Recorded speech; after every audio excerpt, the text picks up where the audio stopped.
Hello and welcome to another episode of Is There More, the podcast. My name is Megan and I'm listening.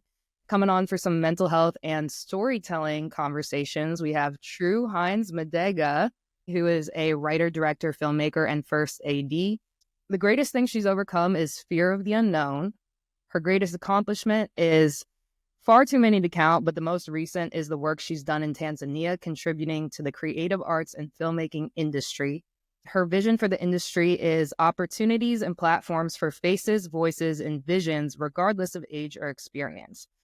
Some might say she's humorous. Some might say she's serious, a little vanilla, but spontaneous, thoughtful, a kind soul, that one person in the family or friend group who is reliable, dependable, honest, and always has some crazy idea. You just got back from Tanzania, and I really want to know about your series, DAR. So first, let me read the log line. So the log line for DAR is 5 Tanzanians relocate to DAR and face challenges as they prove they have what it takes to make it in the big city.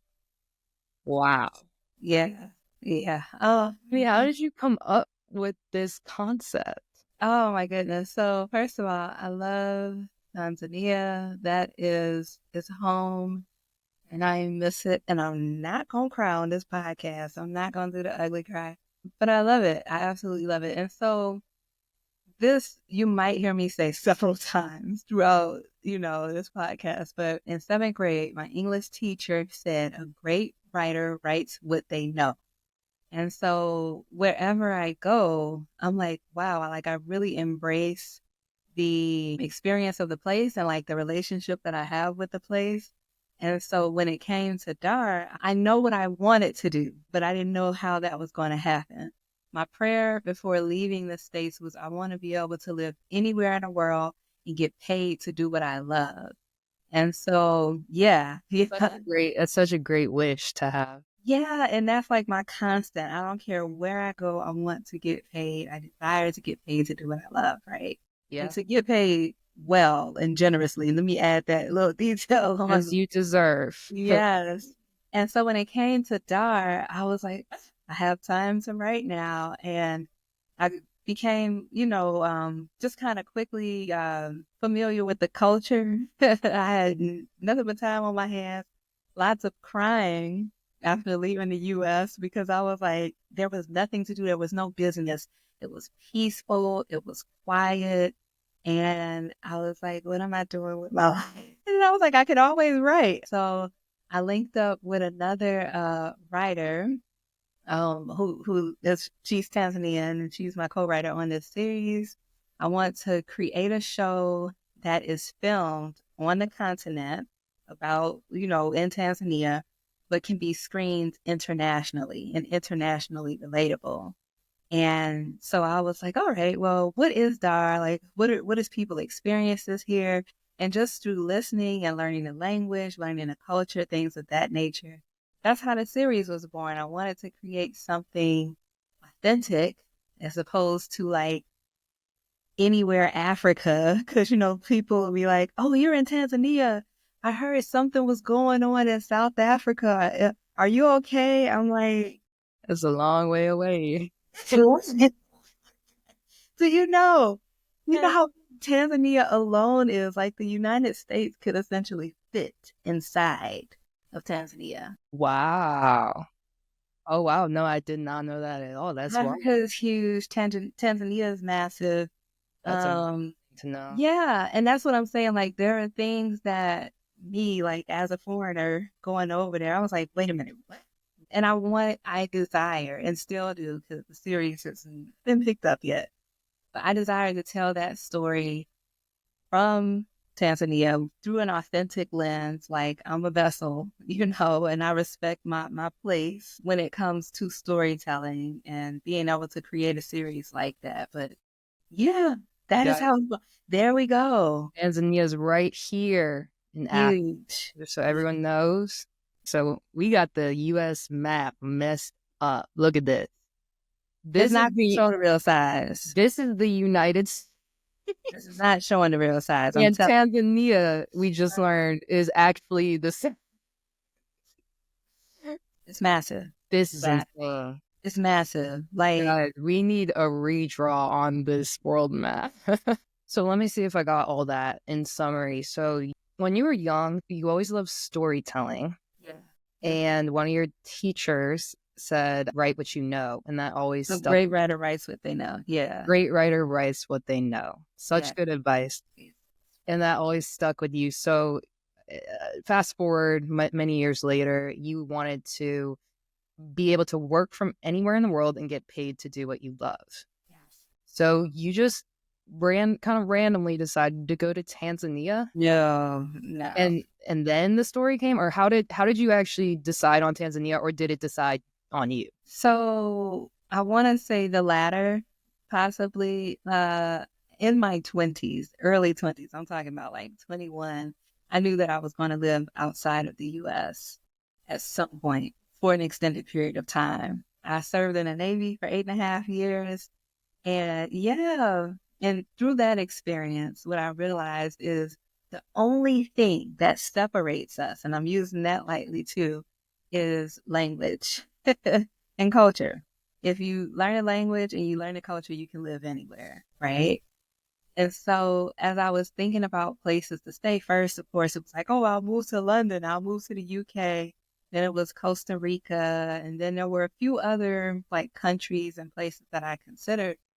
But I was like, wait, I have never been to Africa. Why not Africa? I love the continent of Africa, but West Africa is just not my speed. Like, it's not my thing. Okay.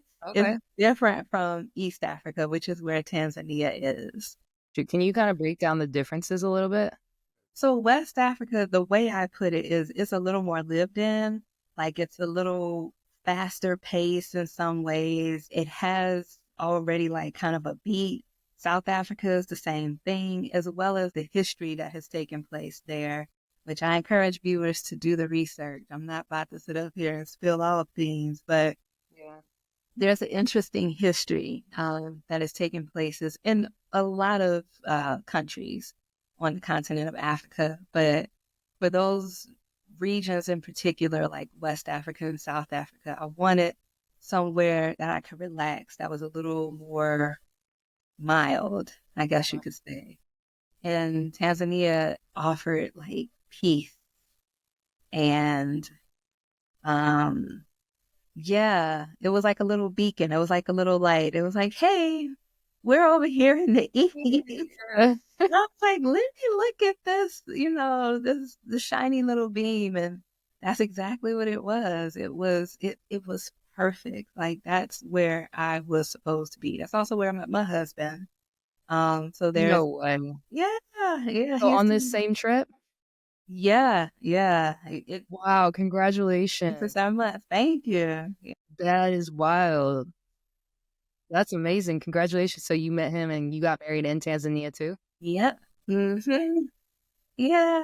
I gotta see a picture from that wedding. I will share. I'll share.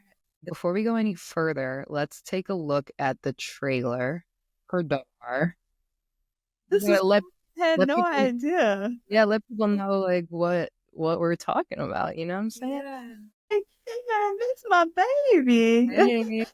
This is the trailer for DAR by True Hinds Madega.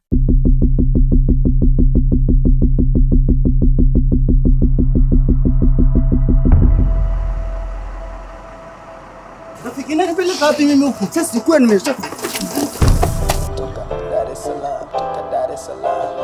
Nitajitahidi kabla hata huu mwaka kuisha. Nitakuja kwa Leila jana. Wala usiwaze sana kuhusu mtoto. Wewe fanya kazi kwa bidii. Ulaidi utakuwa na sisi. Mimi nitaendelea kuwadanganya mpaka lini? Elimu sio chanzo cha watoto kukosa mapenzi ya wazazi wao. Usiyafanye mambo haya kuwa magumu sana, please. That's my city, Dar es Salaam. Nasanga nini we? Unani? Huyu ni mke wangu. Na hivi tenda zetu fungate. By the way, mimi nilikuwa nafanya mambo yangu. Ila hayo yamenifuata yenyewe. Kwanza sitaki tuzungumzie hayo mambo. Kabisa.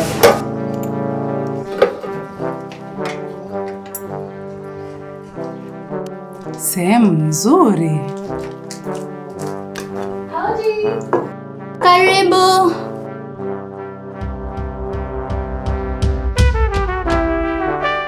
Bibi, hii DAR ujichange. Kila kitu anatakiwa ukiwe na subira, na mwanamume anakula kwa jasho. Utulie, uvumilie, kaza, usunguke, ndio upate hela. Nitajua ya kufanya mwenyewe.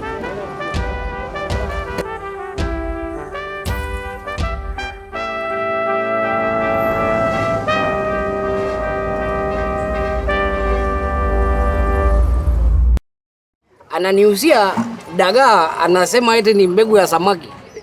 That brings back so many memories. Aw. I do have to shout out For Creation, my producing partner, Willie Inkia, my editor, Medi, co-writer, Amina.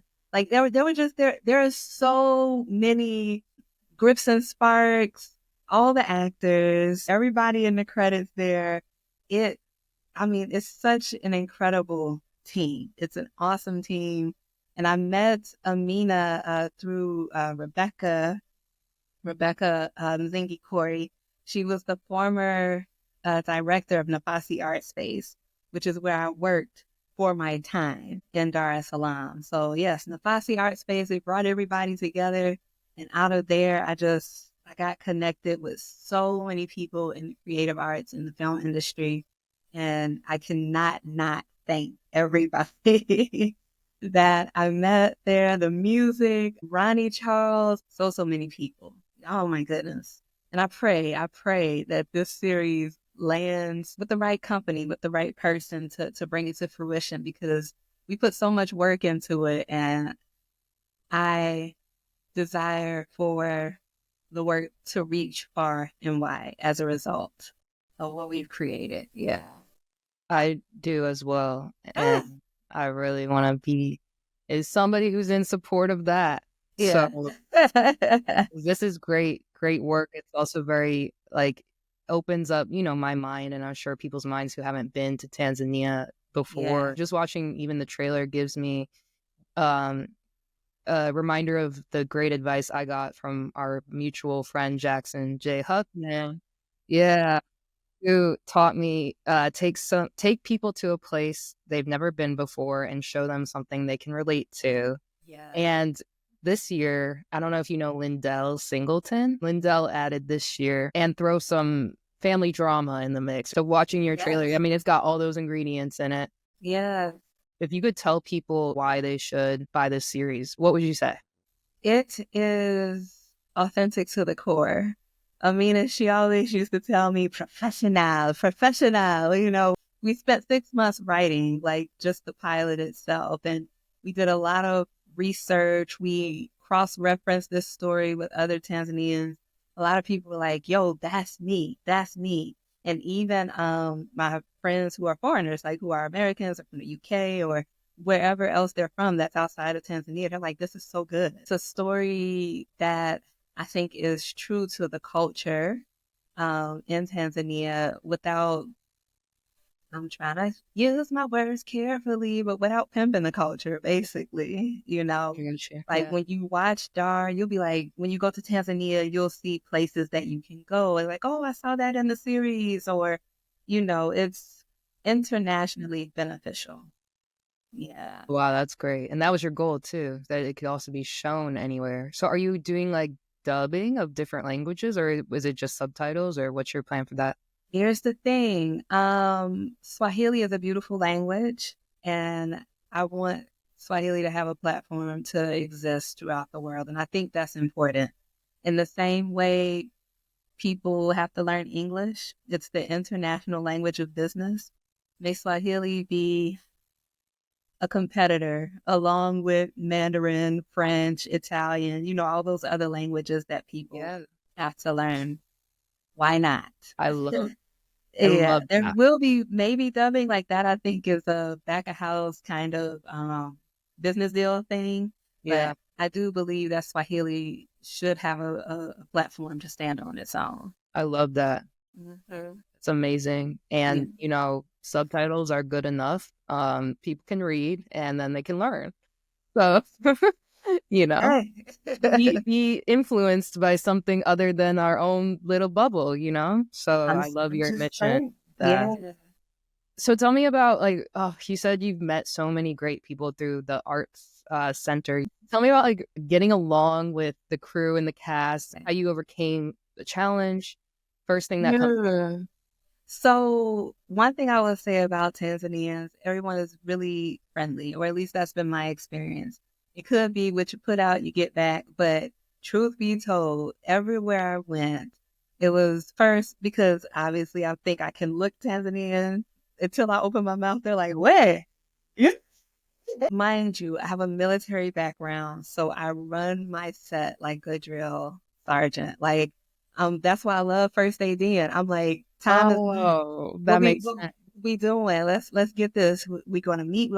And what I have heard in the industry is that because some of the film industry, some, not all, of the film industry in Tanzania lacks that structure, they welcomed it. They welcomed, like, we only did a 12-hour work day. We stayed on schedule. We got what we needed to get. We ate on time. In Tanzania, the culture, like religious, what people practice is they're either Christian or Muslim.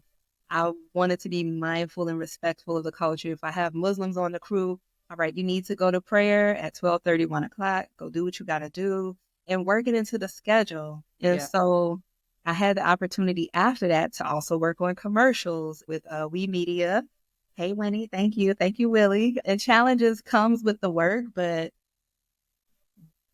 the positives far outweigh the negatives and the minor frustrations that come along with just being, I think, life and maybe being a filmmaker. So it's the energy you put out maybe that attracts the good energy in return. You had a great time connecting with people on all types of different projects. Yeah. And you also would like to note that they actually liked your military background because they didn't have a lot of that over there, which is really interesting. That's something you just like don't think about. Right. I guess you turned out to be like a really huge asset in many different ways for that community.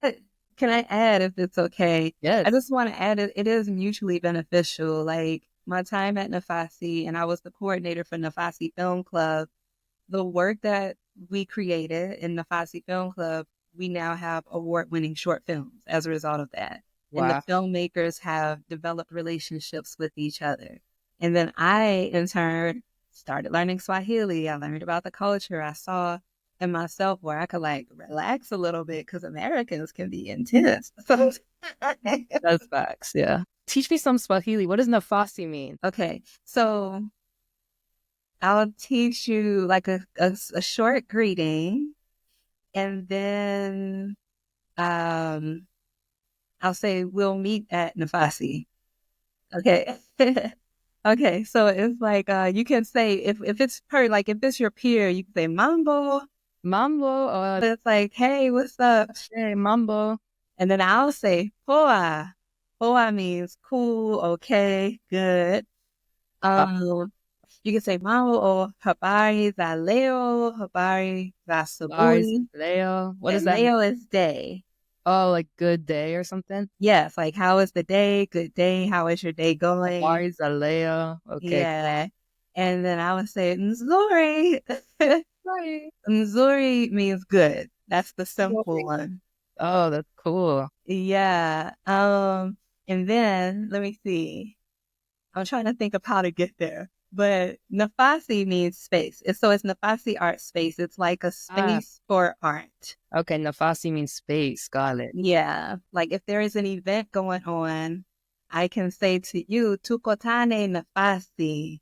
Tukotane Nafasi. Like, yeah, let's meet at Nafasi, or we will meet at Nafasi. Okay, and I'll say, how do you say good again? Hoa. Twende, let's go. Oh, that's cool. Twende, let's go. Okay. Yeah. Like, let's go together. Yeah. Twende, okay, it means let's go together. Yeah. That's such a beautiful, like, cool language. It's like music. It's like listening to, like musical or something. It really is. And if you hear Swahili from Tanzania, it's been said that that's the real, authentic Swahili. If you hear Swahili from like Mombasa, Kenya, it's a bit more kind of flowy and musical. but it's the most widely spoken Bantu language on the continent, which is why I'm like, no, people need to learn Swahili outside of the continent. It should be all over and as minimally authentically, not just placed in there just because, but authentically, like in you know, like that's I hate that we even have to like think like that, but yes, you get what I'm saying? yeah, no, but that's so true because like you mentioned, Mandarin is a thing, English is a thing. What are the other main like Spanish is a thing, Korean, even like Korean, yeah. there All are these Korean, languages, but nobody talks about Swahili. You're totally right. or any. I'm really thinking like any language from the continent. The continent has Portuguese, Spanish, French, Swahili is number one, Afrikaans. Yeah, And I think the fact that it's number one is like, okay, if it's number one, it should be like widely known, right? yes, Yeah. yeah. And you find it in other languages on the continent. Like Swahili from Kenya is different than Swahili from Tanzania. And, you know, in the East African region, it's different types of Swahili. But yeah, it should be more widely known. Yeah. Tell me about like when you first were there and you didn't know anybody when you got there, right? My homegirl, Kristen, we went together. Okay. So you knew Yeah. Kristen, so that's good. Let's go into a little bit of the mental health aspect. I don't know if that even applies here, but how did you like feel being in a new place where you didn't speak the language at first? I didn't realize how much trauma I had wound up in me just from being here in the U.S. Like constantly being kind of like, okay, are these? I remember I was driving one time. I had worked on a friend's short film here in Atlanta, and the cops were like beside us. And it was a car full of Black men. And I got nervous for them because I was like, it's night and it's a car full of us. Please just am I going to speed limit? Everybody got their seatbelt. I don't want to carry that, you know? And I could put it all down there, you know? And so, yeah, mental health, I think in that capacity, not realizing what was on the ocean floor of my soul and like just how much stress and tension I was carrying in my body. Yeah, it was a thing, you know? But for the most part, I'm a curious person and I always have something in the back of my mind. I'm like, oh, let me go to the beach and just decompress. Oh, I wonder where is like a cool spot to go eat or something. I did a lot of getting to know myself, like solo travels for my first few months, and then connected with other people along the way. Not very many Americans, surprisingly. But I had, you know, the few people that I talked to, and that was enough for me.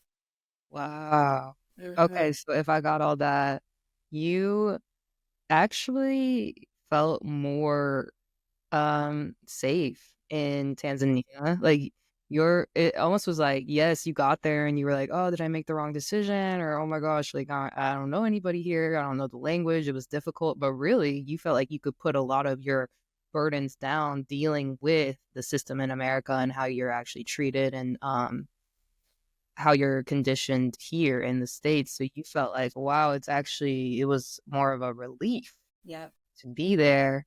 Yeah. Wow. That's beautiful. Yeah. Wow.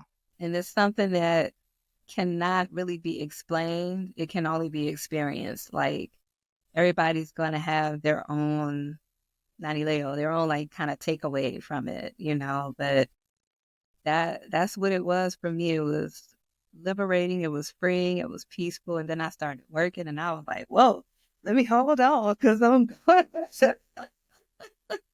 100 miles a minute. And I loved it. I loved it. I love that you said it's liberating, freeing, and peaceful. And I loved what you used when you said, I didn't realize how much trauma I had on the ocean floor of my soul. Yes. That is a great phrase. Thank you. On the ocean floor of your soul. Yeah. Wow. That's where everything settles or like kind of gets put as we're going. And then imagine you just, and it's completely quiet and you just have you and yourself. And then stuff starts now coming to the surface. And it's like, oh, where did that come from? And one thing I will say, the soil in Tanzania is fertile. So, and because it's so quiet and it's so peaceful and it's so paced, when you have to face yourself, it's like, wait, where did this come from? What is that? Like, it comes up. This podcast is brought to you by Dialogue Life Skills, the world's scalable solution to the teen and young adult mental health crisis. We are teaching 300 creators dialogue life skills for free for better relationships, improved mental health, more career success, and joy in life with your family, friends, coworkers, and followers. If you want to be one of 300, send a DM to @IsThereMoreWorld on Instagram. Thanks for listening.